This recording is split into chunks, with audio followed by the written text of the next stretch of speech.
नमस्कार, आप देख रहे हैं महाराष्ट्र न्यूज और मैं हूं आपके साथ हर्षिता। कांग्रेस अध्यक्ष सोनिया गांधी ने इस साल किसान आंदोलन और कोरोना की वजह से अपना जन्मदिन न मनाने का फैसला किया है और अपील की है कि उनका जन्मदिन न मनाया जाए। इसके लिए उन्होंने पार्टी के सभी कार्यकर्ताओं को पत्र भेजकर निर्देश दिया है कि किसी भी तरह का कार्यक्रम या बैनर पोस्टर न लगाएं और उन किसानों की मदद करें जो सड़क पर उतरे हैं। पूरे देश के लाखों कांग्रेस जनों की धड़कन है, लेकिन उन्होंने स्वयं पार्टी के देश भर के सारे पीसीसी प्रेसिडेंट को पत्र भेजकर उनसे अनुरोध किया था कि मेरा जन्मदिन ना मनाया जाए, क्योंकि किसान आंदोलन में पूरी पार्टी शामिल है और किसान जब तक उनकी जीत नहीं होती हम कोई भी जश्न नहीं मनाएंगे।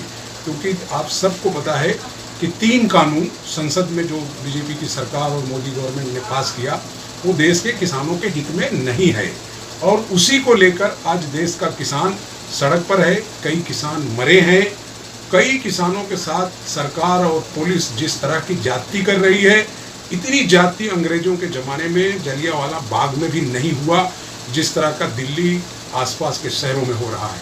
इसलिए कांग्रेस जनों ने अपने नेता के निर्देश पर कहीं भी बर्थडे का कार्यक्रम नहीं किया।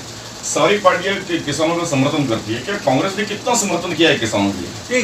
सारी पार्टियों को इस बात की चिंता होनी चाहिए, क्योंकि किसान कांग्रेस जो है वो अकेली देश में बहुत सारे राज्यों में काम करती है, लेकिन सबसे ज़्यादा इम्पॉर्टेंट ये है कि किसानों के लिए सबसे ज़्यादा आवाज़ उठाने वाला अगर कोई नेता है तो आज देश में राहुल गांधी है। राहुल गांधी ने शुरू से जब ये कानून संसद में आ रहा था तब से लेकर लगातार अपनी पार्टी के नेताओं को और बीजेपी के नेताओं को भी उन्होंने चेताया कि ये कानून देश के हित में नहीं है।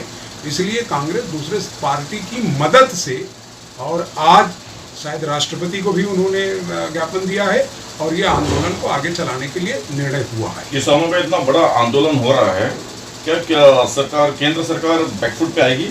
केंद्र सरकार को झुकना ही पड़ेगा। कारण उसका ये है कि ये राजनीतिक मुद्दा नहीं है, ये एक तरह का सामाजिक मुद्दा भी है, क्योंकि किसान कोई राजनीतिक चीज नहीं है। अगर वो अनाज नहीं उगाएगा, अगर उसे अपनी फसलों का दाम नहीं मिलेगा तो करोड़ों करोड़ किसानों का नुकसान है। और यही कारण है कि आज न सिर्फ हिंदुस्तान बल्कि दुनिया के कई देशों में हमारे भारत के किसानों के लिए प्रोटेस्ट हो रहा है।